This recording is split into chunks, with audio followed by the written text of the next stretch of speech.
Hi everyone. So today's video, I just want to cover the challenges around hiring subcontractors in a business. This is really relevant now because with the latest increases in employers' national insurance, the increases in national minimum wage, and also the new employee rights bill that's coming in over the next few weeks, a lot of business owners are thinking, actually, is employing staff still the right thing to do for them? And as an alternative, they're probably looking at getting subcontractors instead where they can. So what I want to do in today's video is just cover the pros and cons of getting a subcontractor. I've already covered the pros in that introduction, really.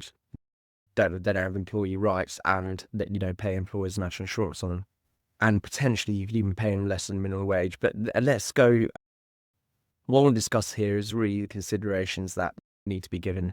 So the biggest challenge that a business might get if they hire subcontractors is a inquiry from HMRC, where HMRC will claim you're only hiring subcontractors to reduce your tax bill, and as a result, it is disguised employment. This video isn't about IR35, which is the legislation that covers this. It's a very extensive topic. By the way, I'm also not really referring to the construction industry here because they've got their own set of rules, and the construction industry's got certain conventions which don't really apply to a lot of other businesses. So I'm talking about your average business. Maybe it's service-based, maybe it's selling something and they have subcontractors in the business. So first thing is you got to address is the disguised employment claim by HMRC if they choose to make it. So in general, there's a few things you really want in place to avoid HMRC claiming disguised employment and then charging you for all that employer's national insurance that they're losing out on.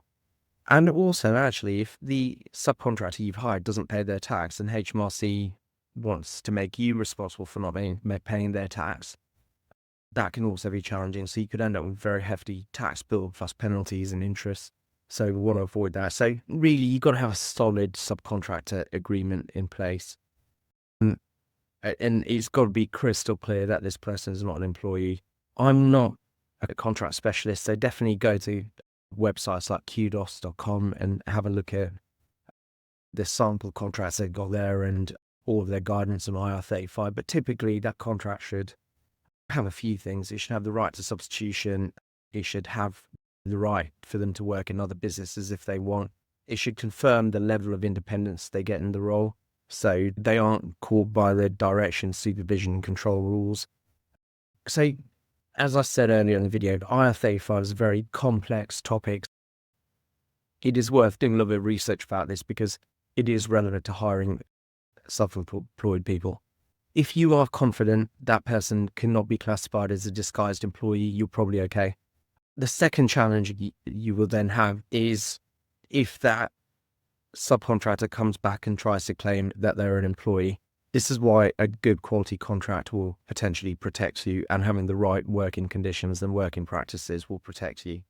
But once again, this is like a HR issue. It's an IR35 issue, but I wanted to cover this here because more and more business owners are thinking about it. So this isn't an extensive video on the topic. It is just letting you know these are the two issues.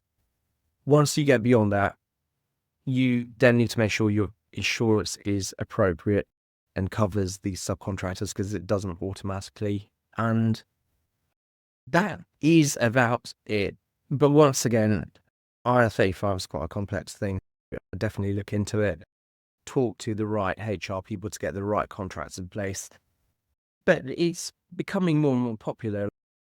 The government's making it harder and more expensive to employ staff to do the right thing, actually, because employing staff is good for the economy. It gives them long-term security.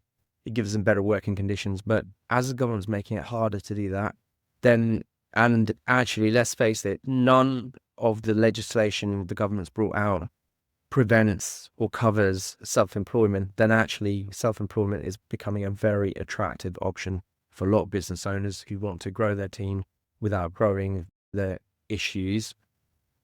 And that's why you got to think about this. I do have a good article on this on our website anyway. It's worth checking that out. But this is pretty much it. Make sure they're not a disguised employee. Make sure they're covered by insurance.